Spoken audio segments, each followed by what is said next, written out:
Jadi lo pengen investasi di pasar saham tapi lo masih baru, masih takut sama istilah-istilah aneh atau mungkin lo pernah dengar kalau investasi itu beresiko dan bisa bikin duit lo hilang. Tenang, kita bakal bahas semuanya di video kuliah gratis tentang cara investasi buat pemula di 2026 bahkan dari modal 100 ribuan biar diri 1 miliar dengan aman. Ini video pemula sederhana dan bersahabat yang dulu gue harap banget gue punya sebelum gue jadi perencana keuangan profesional dan punya miliaran investasi kayak sekarang. Nah, kita akan bagi videonya ke beberapa topik penting ini. Yang pertama adalah apa yang bukan termasuk investasi. Gue masih inget banget waktu pertama kali gue beli saham Apple bertahun-tahun lalu. Tangan gue rada basah, lutut lemes, tangan gemeter. Rasanya kayak mau ujian nasional. Semua orang ngomongin betapa besar cuan yang mereka dapat dari investasi, dapat berapa triliun segala macam. Dan gue kebawa hype itu. Tapi yang harus lo paham adalah investasi itu bukan cara cepat jadi kaya. Investasi itu cara aman dan cerdas buat ngebangun uang lo pelan tapi pasti. Dan investasi itu bukan cuma soal bikin duit, tapi juga soal ngelindungin duit lo. Karena lu kehilangan uang misalnya nih ya di kripto minus 50%. Bener ya, Bitcoin itu pernah turun 70% lebih. Artinya lu bukan butuh uang balik 50% loh, tapi lu butuh untung 100% buat balikin duit lu. Sederhananya gue kasih contoh, lu punya duit 100 ribu, lo taruh di kripto, minus 50%, sisa 50 ribu. Supaya jadi 100 ribu lagi, lu butuh 100% dari 50 ribu duit sisa lu supaya balik ke yang semula tadi. Jadi investasi itu juga mikir resikonya tuh kayak gimana, berapa drawdown nih, kalau nyungsep tuh parahnya berapa, atau kemungkinan terburuk dari investasi yang bakal lu pilih kayak gimana. Oh ya, kalau ada yang nggak ngerti, silahkan tulis di kolom komen, nanti insya Allah gue jawabin satu persatu. Tapi apa sih investasi itu dan kayak gimana? Nah, gue jawab di poin kedua. Yang kedua, ondasi dari investasi. Apa sih sebenarnya investasi itu dan kenapa penting banget? Intinya investasi itu cuman pakai uang lo supaya uang itu bisa bikin uang lagi. Sesimpel itu. Kenapa lo butuh ini? Kenapa lo harus punya duit lo beranak?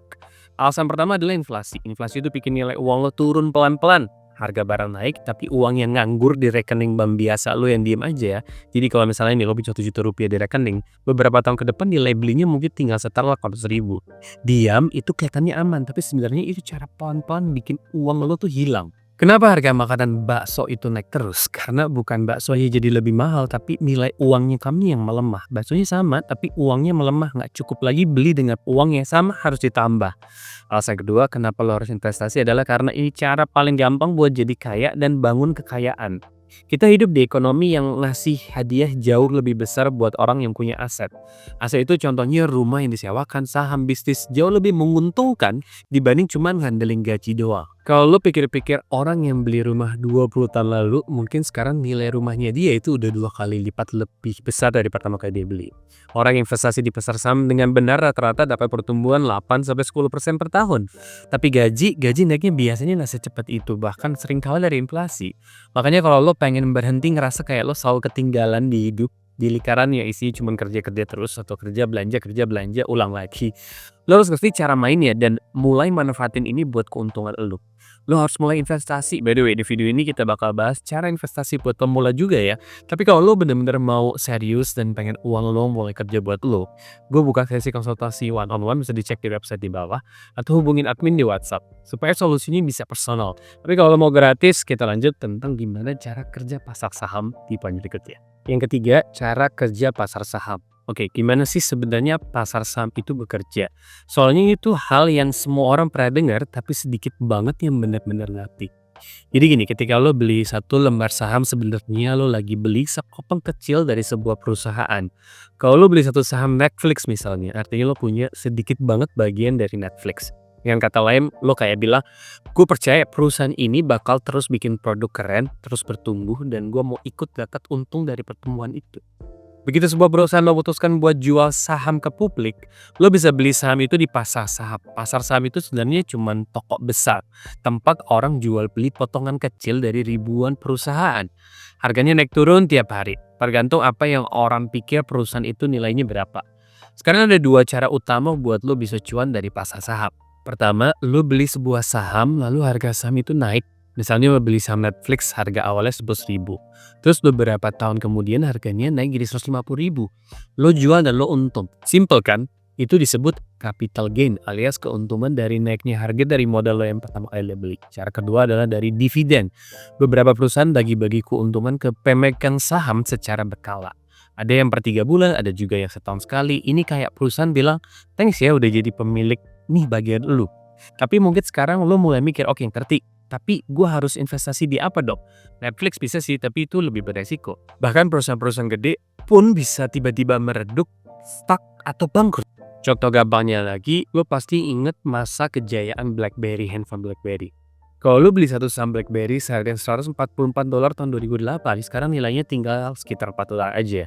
Dulu semua orang yakin BlackBerry handphone nih bakal jadi raja selamanya, tapi beberapa tahun kemudian, kita semua pindah ke iMessage dan WhatsApp. Walaupun lo rajin banget baca laporan keuangan dari saham-saham kayak gini dan analisis perusahaan tiap malam, ya jujur aja kebanyakan dari kita tuh malas, tetap aja susah banget tebak-nebak perusahaan mana yang bakal menang dalam jangka panjang. Dan itu kenapa investor sukses biasanya nggak buang-buang waktu nebak-nebakan saham mana yang bakal bagus. Mereka nggak milih satu atau dua perusahaan doang, mereka beli semuanya sekaligus lewat suatu yang namanya ETF atau paket saham. ETF itu kayak keranjang besar yang isinya ratusan bahkan ribuan saham. Tugasnya cuma satu, ngikutin kinerja pasar saham secara keseluruhan. Misalnya lo bisa investasi di fund yang ngikutin S&P 500, isinya 500 perusahaan terbesar di Amerika kayak Apple, Microsoft, Amazon, Google, Tesla, dan banyak lagi. Di layar lo bisa lihat performanya 30 tahun terakhir. Kalau lo investasi $100 di tahun 1996 dan semua dividennya lo investasikan pulang, sekarang uang lo bakal jadi $1.764. Itu returnnya sekitar 1.664% dan kurang lebih 10% per tahun. Jadi kalau lo investasi Rp100.000 per minggu atau Rp400.000 per bulan, selama 30 tahunan dengan modal 140 jutaan, hasil investasi lo bisa 1 miliaran. Lama amat bang, ya itu kan modalnya kecil. Kalau modal lebih ya bisa lebih cepat. Jadi daripada naruh semua telur di keranjang Netflix atau beli saham Apple doang, lo bisa nyebar risiko dengan beli ETF kayak S&P 500 atau cari aja di Google namanya ETF SPY, paket saham SPY. Kalau ada perusahaan yang turun tapi yang lain naik secara keseluruhan, lo tetap dapat untung karena pasar secara umum cenderung naik dalam jangka panjang. Lo bakal punya ratusan bisnis dan di banyak industri teknologi, energi, kesehatan, keuangan, dan lain-lain langsung dapat paketnya dengan biaya Rp100.000 tadi. Dan lo mungkin mikir, kenapa nggak gue beli aja perusahaan-perusahaan paling top di S&P 500 misalnya Magnificent Seven atau top 7 perusahaan company di Amerika kayak Apple, Amazon, Microsoft, Google, Meta, Tesla, Nvidia. Mereka ini emang udah ngedominasi pasar Amerika beberapa tahun terakhir. Jadi wajar kalau lo kepikiran buat fokus di mereka doang. Tapi kalau kita lihat sejarah dari 1980 sampai 2020, perusahaan-perusahaan terbesar itu sering banget berubah.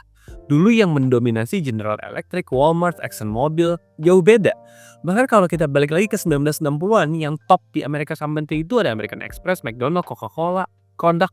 Banyak orang yakin mereka bakal terus tumbuh selamanya, tapi hasilnya sebenarnya enggak kan. Tapi gelembung pecah di pertengahan 1970-an. Harga saham banyak yang anjlok parah, Kodak bahkan turun lebih dari 90%. Itu poinnya, kita nggak pernah bisa nebak siapa juara di masa depan. Ditambah lagi ekonomi Amerika Serikat sendiri sekarang penuh ketidakpastian. Jadi masuk akal kalau juga nyebar investasi ke perusahaan negara lain. Nobody knows negara mana yang perusahaan mana yang bakal jadi pemimpin di dekade berikutnya. Tinggal punya sedikit dari semuanya, resiko lo turun dan rencana jangka panjang lo jadi lebih solid. Kalau masih nggak ngerti, silahkan tulis komen aja ya. Tapi cara mulai step by stepnya gimana? Nah, makanya kita bahas di poin keempat. Cara keempat, cara mulai investasi step by stepnya. Oke, sekarang karena lo udah ngerti apa itu investasi dan apa aja yang harus dibeli, sekarang pertanyaannya gimana cara mulainya. Nah, ini langkah-langkahnya satu persatu, gampang dan bisa langsung lo ikutin. Langkah pertama, lo harus pilih platform investasinya.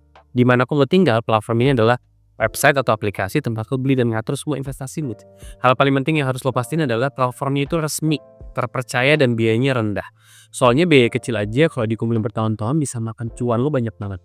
Sebelum daftar, cek dulu jenis-jenis akun yang mereka sediain. Ada akun investasi umum yang biasanya bikin lo harus bayar pajak dari untung lo. Ada juga akun yang lebih efisien pajaknya. Kalau tempat kerja lo punya program dana pensiun yang bisa lo ikutin, itu bahkan bisa lebih menguntungkan dibanding akun bebas pajak. Karena di banyak negara, perusahaan lo bakal ikut nyumbang duit sesuai jumlah yang lo setor. Jadi kayak lo masukin 1 juta, perusahaan nambah 1 juta juga. Itu literally uang gratis. Makanya kalau kantor lo punya sistem kayak gini, cek dulu. Karena portfolio lo bisa tumbuh jauh lebih cepat. Langkah kedua, setelah akun lo jadi, lo tinggal masukin uangnya. Biasanya lewat transfer bank atau debit card. Yang ketiga, pilih investasinya. Ingat, sebelum gue bilang kalau ETF atau paket saham tadi itu biasanya lebih aman dibanding beli saham satu-satu. Walaupun lo mungkin kepingin bikin portfolio berisi perusahaan favorit lo, data selama puluhan tahun nunjukin hasilnya biasanya lebih kecil dibanding kalau lo pakai paket saham yang belinya borongan.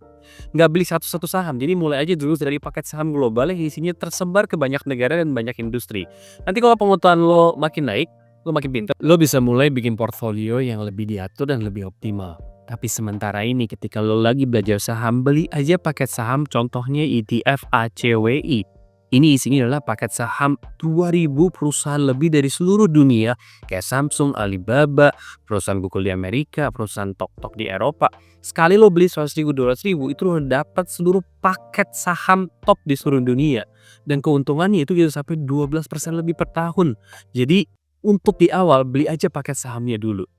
Langkah keempat ini bagian yang sering banget orang lupa, namanya otomatisasi. Daripada lo pusing nunggu momen sempurna buat beli, lo tinggal set debit otomatis misalnya 100.000, 200.000 setiap bulan di hari gajian.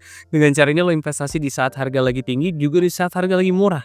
Teknik ini disebut dollar cost averaging. Intinya lo beli rutin, harga naik beli, harga turun beli, nanti lama-lama harga rata-ratanya jadi bagus. Dan yang lebih penting lagi, lo nggak tergoda buat ngotak-ngatik investasi setiap hari. Cara kelima, pertanyaan terbesar, gimana kalau market tuh pasar saham hancur? Nah, makanya sebelum lo nyemplung beneran, kita bahas dulu satu hal yang pasti banget muncul di kepala semua orang. Gimana kalau pasar saham tiba-tiba jatuh? Gimana kalau ekonomi lagi jelek? Gimana kalau perusahaan yang lo beli malah berhenti berkembang atau bangkrut? Hal pertama yang harus lo lihat adalah, kalau lo investasi lewat ETF atau paket saham, bukan saham satu-satu. Sebenarnya lo udah jauh lebih aman. Karena kalau satu perusahaan gagal, ya udah masih ada ratusan perusahaan lain yang nutupin.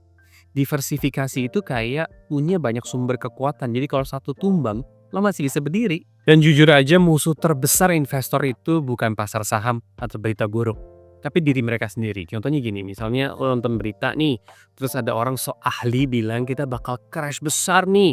Terus lo panik, lo jual semua investasi lo, padahal si ahli itu bisa aja salah besar. Skenario terbaik, lo jual pas untung dan nanti bisa beli lagi. Skenario terburuk, lo jual pas rugi, terus karena lo udah jual di harga bawah, nanti pas mau beli lagi harus bayar lebih mahal, jadi rugi beneran.